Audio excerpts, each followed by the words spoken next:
Hi friends, ഇന്ന് നമുക്ക് വിശുദ്ധ ബൈബിളിലെ വലിയ പ്രവാചകൻ എന്നറിയപ്പെടുന്ന യിരെമ്യാവിൻ്റെ മരണം എങ്ങനെയായിരുന്നുവെന്ന് നോക്കാം. യെരുശലേമിൽ നിന്ന് വളരെ ദൂരെയല്ലാതെ ബെന്യാമീൻ ദേശത്ത് അനാഥോത്ത് പട്ടണത്തിലെ ഹിൽക്കിയ പുരോഹിതൻ്റെ മകനാണ് യിരെമ്യാവ്. അമ്മയുടെ ഗർഭത്തിൽ ഉരുവാകുന്നതിന് മുമ്പ് തന്നെ ദൈവം വിശുദ്ധീകരിച്ച് ജാതികൾക്ക് പ്രവാചകനായി നിയമിച്ചിരുന്നു. വളരെ കരയുകയും ദുഃഖിച്ച് വിലപിക്കുകയും ചെയ്ത ഈ പ്രവാചകൻ്റെ 2 പുസ്തകങ്ങളാണ് യിരെമ്യാവും വിലാപങ്ങളും. യിരെമ്യാവ് പ്രവാചകൻ മാത്രമല്ല, പുരോഹിതനും കൂടെ ആയിരുന്നു. ഏകദേശം 47 വർഷം വരെ ദൈവത്തിനു വേണ്ടി ശുശ്രൂഷ ചെയ്തിരുന്നു. യോശിയ രാജാവ് മരിച്ച സമയത്ത് ഈ പ്രവാചകൻ വളരെ കരയുകയും വിലപിക്കുകയും ചെയ്തു.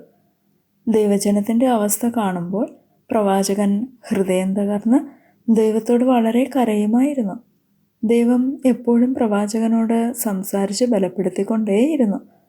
യഹൂദർക്കെതിരായി യിരെമ്യാവ് പ്രവചിച്ചത് കാരണം പുരോഹിതന്മാരും ഭരണാധികാരികളും അദ്ദേഹത്തെ നിരന്തരം പീഡിപ്പിച്ചുകൊണ്ടേയിരുന്നു.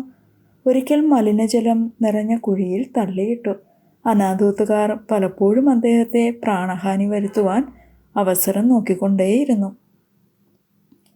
ഒരിക്കൽ രാജ്യത്തിന് വിരോധമായി പ്രവചിച്ചത് കാരണം യഹോവയുടെ ആലയത്തിലെ പ്രധാന വിചാരകനായ പശ്ഹൂർ പുരോഹിതൻ യിരെമ്യാവിനെ അടിക്കുകയും ആമത്തിലിടുകയും ചെയ്തു. പിന്നെ ഒരിക്കൽ പ്രവാചകനെ ബെന്യാമിൻ ഗോപുരത്തിലെ ആമത്തിലിട്ടു. ഒരിക്കൽ രാജാവിൻ്റെ അരമനയിൽ വെച്ച് രാജാവിനോട് നിന്നെയും ബന്ദിയാക്കി കൊണ്ടുപോകുമെന്ന് പ്രവചിച്ചത് കാരണം രാജാവിന് ദേഷ്യം വന്നിട്ട് പ്രവാചകനെ കാവൽപുരമുറ്റത്ത് പാർപ്പിച്ചു. അവിടുത്തെ പ്രഭുക്കന്മാർ ചെളിയും വെള്ളവും മാത്രമുണ്ടായിരുന്ന ഒരു കുഴിയിലാക്കി. പലപ്പോഴും തലനാരിഴയ്ക്കായിരുന്നു രക്ഷപ്പെട്ടത്. എപ്പോഴും യിരെമ്യാ പ്രവാചകൻ്റെ ജീവിതത്തിൽ കരച്ചിലും വിലാപവും മാത്രമേ ഉണ്ടായിരുന്നുള്ളൂ.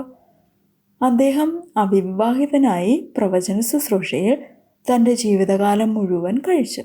പല സന്ദർഭങ്ങളിലും മരണകരമായ പ്രതികൂലങ്ങളിൽ നിന്നും രക്ഷപ്പെട്ടെങ്കിലും മിസ്രയീമിൽ വെച്ച് കല്ലേറിനാൽ കൊല്ലപ്പെടുകയാണ് ഉണ്ടായത്.